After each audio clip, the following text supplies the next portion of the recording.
জীবন চলার পথে আমাদেরকে কে কিভাবে কতবার যে ঠকিয়ে গেল তার হিসাব আমরা কেউই রাখি না। যদি আপনি এই 5টি ব্যাপারে মনোযোগ দেন তাহলে অধিকাংশ ক্ষেত্রে প্রতারণার হাত থেকে বেঁচে যাবেন। প্রথমটি হচ্ছে নিজেকে সচেতন করা।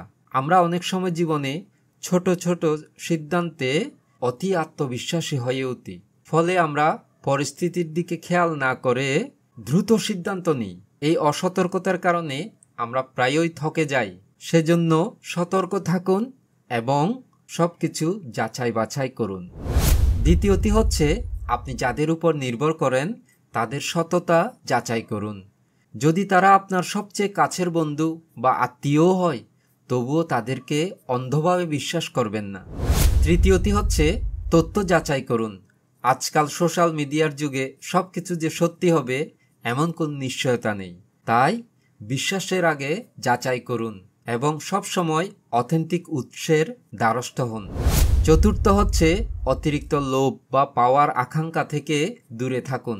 কেউ যদি আপনাকে খুব সহজভাবে লাভের কথা বলে তাহলে সতর্ক হন, কারণ এই পৃথিবীতে সহজে কোনো কিছু লাভ করা যায় না। এবং পঞ্চম হচ্ছে আইনি পদক্ষেপ নিতে শিখুন।